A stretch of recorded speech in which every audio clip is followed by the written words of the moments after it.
They're healing our planet. It's up to you and me to stop them.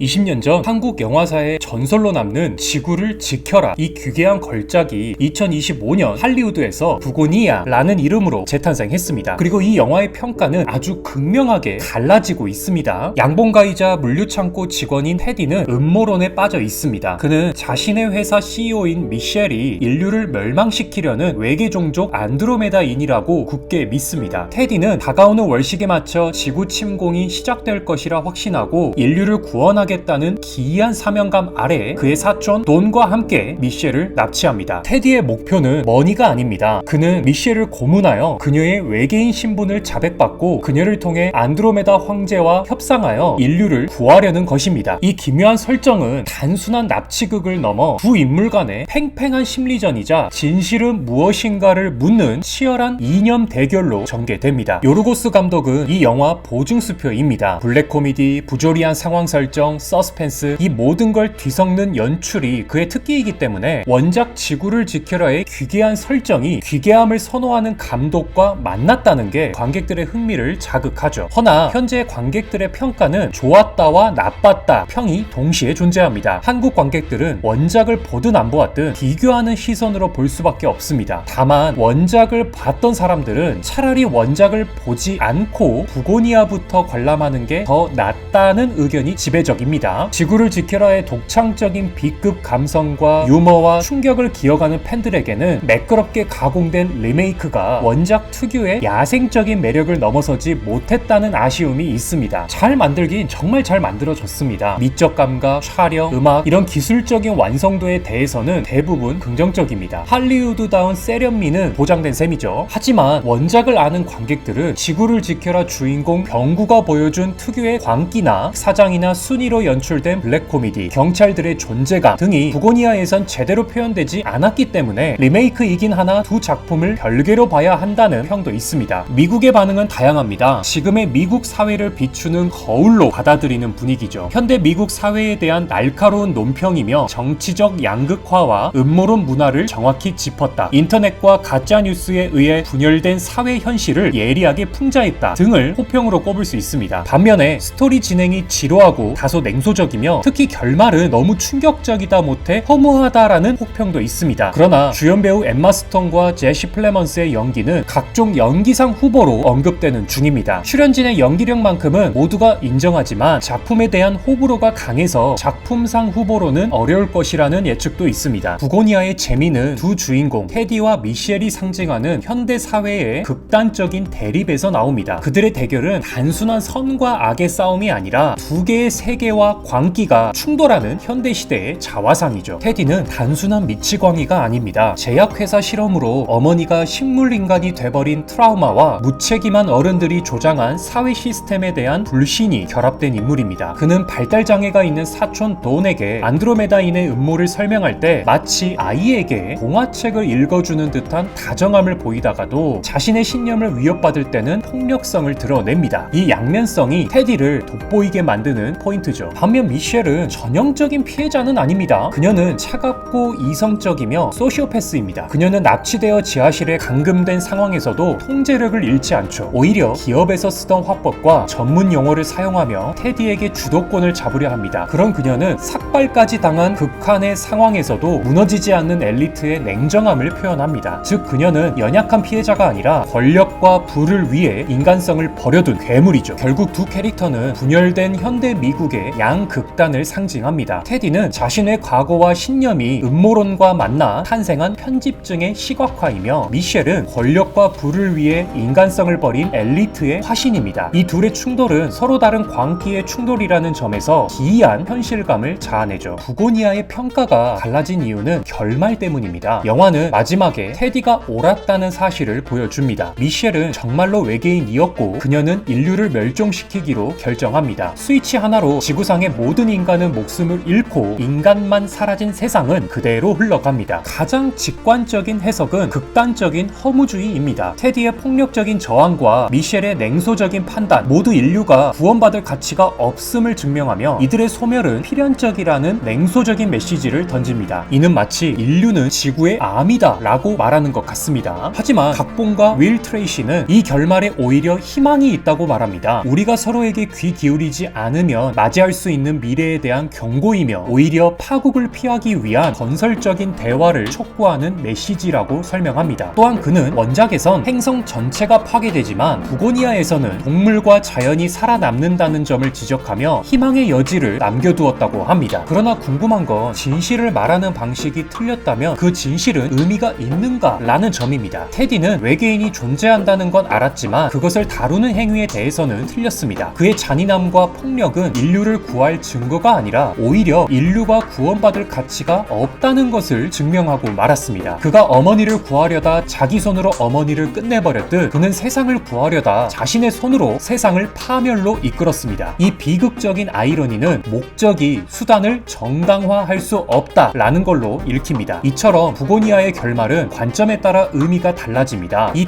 다양함이야말로 요르고스 감독이 관객에게 던지는 가장 큰 지적 유의이자 이 영화를 단순한 SF나 스릴러 그 이상의 작품으로 만드는 핵심입니다. 원작인 지구를 지켜라와 리메이크인 부고니아의 비교는 큰 의미가 있습니다. 두 작품 간의 20년 시차와 한국, 미국이라는 공간적 차이가 있습니다. 병구와 테디는 모두 어머니가 기업의 횡포로 인해 몸져 누웠다는 공통점이 있습니다. 그리고 둘 다 외계인 음모론에 대해서 집착을 보입니다. 다만 지구를 지켜라에선 병구의 아픈 과거가 더 조명됩니다. 아버지는 산업재해 피해자로, 여친은 국가폭력 희생자, 본인마저도 학폭 피해자이면서 인생이 온통 비극투성이입니다. 그에 반해 테디는 병구만큼 개인사가 조명되진 않았습니다. 다만 보안관으로 등장하는 케이씨가 어릴 적 테디와 친분이 있다는 설정이 추가되었는데 그 둘의 대화를 보면 어릴 적 케이씨가 테디를 괴롭혔던 인물임이 느껴집니다. 다만 영화에서는 제대로 화면으로 보여주진 않고 대화로만 암시하기 때문에 캐릭터 서사에 대해 제대로 몰입하기 어려워 보입니다. 하지만 한국과 달리 미국에서는 다른 의미로 몰입감이 생길 것입니다. 미국은 지금도 우주나 지구에 대해 유명한 음모론자들이 많이 활동하는 무대이기 때문입니다. 원작에는 없었던 평평한 지구라는 유명한 음모론을 부고니아에 활용한 것도 이런 미국 특유의 사회적 분위기를 담기 위해서입니다. 주인공의 조력자들인 순이와 돈의 차이도 흥미롭습니다. 성별이 달라짐으로써 순이가 병구를 이성적으로 좋아하는 설정은 돈에게는 없지만 돈도 가족애로서 형인 테디를 사랑하는 동생입니다. 다만 순이에 비해 돈은 발달 장애가 심하진 않았던 것 같습니다. 순이는 병구에게 실망하고 떠나긴 했으나 이는 병구의 폭력성에 대한 양심이나 강만식 사장에 대한 연민이 아니라 오직 병구 오빠를 향한 마음을 오빠가 받아주지 않음에 대한